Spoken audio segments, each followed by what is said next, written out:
ನಾನು ಬಡಿಸ್ತೀನಿ, ನೀವು ಕೂತ್ಕೊಳ್ಳಿಮ್ಮ. ಪರವಾಗಿಲ್ಲಮ್ಮ, ನೀನು ಕೂತ್ಕೊ, ನಾನೇ ಬಡಿಸ್ತೀನಿ. ಅಬ್ಬಿ, ಪುಟಾಣಿ, ಊಟಕ್ಕೆ ಬಾಮ್ಮ, ಎಲ್ಲರೂ ಕಾಯ್ತಾ ಇದ್ದೀವಿ ನಾವು.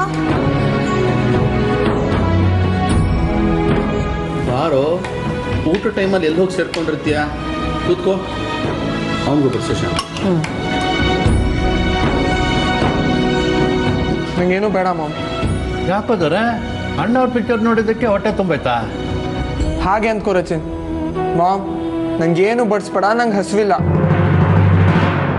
ಹಾಗಂದ್ರೆ ಹೇಗೋ? ಹಾಗೆಲ್ಲ ಖಾಲಿ ಹೊಟ್ಟೆಲ್ ಮಲ್ಕೋಬಾರ್ದು, ಸ್ವಲ್ಪನಾದ್ರೂ ತಿನ್ನು. ಬೇಡ ಅಂತ ಹೇಳ್ದೆ ತಾನೆ. ನಾನು ಚಿಕ್ಕ ಮಗುನ ನನಗೆ ಬಲವಂತ ಮಾಡೋದಿಕ್ಕೆ.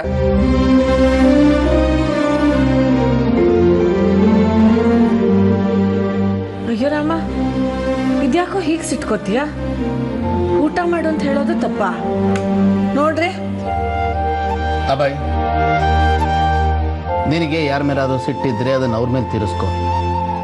ಈಗ ಊಟ ಮಾಡು. ಶಾಂತಿ, ಬಡಿಸೋನ್ಗೆ.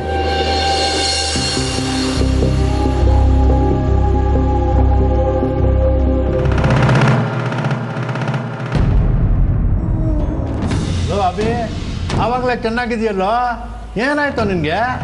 ಅಭಿ, ಅಪ್ಪ ಹೋಗ್ಲಿ ಬಿಡು, ಆವಾಗ ಅವನಿಗೆ ಮೈ ಮೇಲೆ ದೇವ್ರು ಬರ್ತಿರುತ್ತೆ. ನೀನು ಊಟ ಮಾಡಮ್ಮ.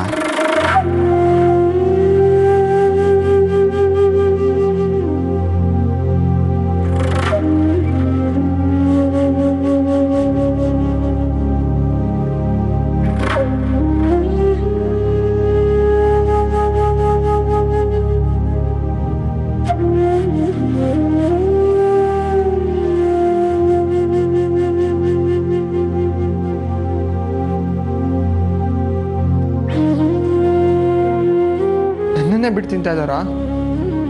ಇಷ್ಟು ಜಂಬ ಇರಬೇಕು. ಇರ್ಲಿ.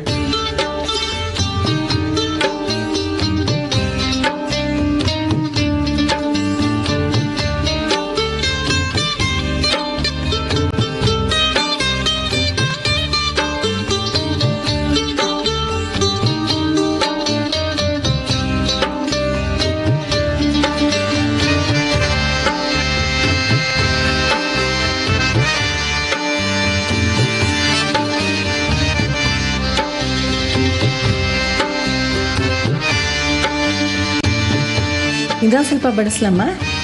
ಅಯ್ಯೋ ಬೇಡ ಅಮ್ಮ. ಪರವಾಗಿಲ್ಲ, ಬಡಿಸ್ಕೊ. ಕಟ್ಕೊಂಡು ಗಂಡ ಉಪವಾಸ ಇದ್ರೆ ನಿನಗೇನಾಗಬೇಕು? ನಿನ್ನ ಹೊಟ್ಟೆ ತುಂಬಿದ್ರೆ ಸಾಕಲ್ವಾ?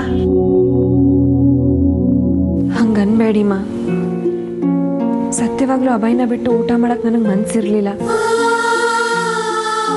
ಆದರೆ ತಟ್ಟೆಗೆ ಹಾಕಿಸ್ಕೊಂಡಿದ್ದನ್ನ ಹಾಗೆ ಬಿಟ್ಟಿದ್ರೆ ಅನ್ನಕ್ಕೆ ಮಾಡೋ ಅವಮಾನ ಅಂತ.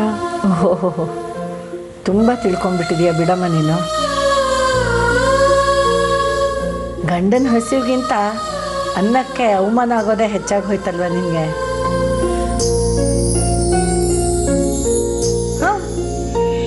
ಗಂಡ ದೊಡ್ಡವನಾಗಿದ್ದಿದ್ರೆ ಇದೆಲ್ಲ ನಡೀತಿರ್ಲಿಲ್ಲ.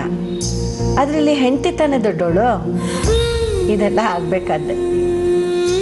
ಹಂಗಲ್ಲ ಅಮ್ಮ, ನಾನು ದಯವಿಟ್ಟು ನನ್ನ ಕ್ಷಮಿಸಿಮ್ಮ. ಅಭಯ್ ಇವತ್ತು 1 ಹೊತ್ತು ಊಟ ಬಿಟ್ಟಿದ್ದಕ್ಕೆ ನಾಳೆ ನಾನು 2 ಹೊತ್ತು ಊಟ ಬಿಡ್ತೀನಿ.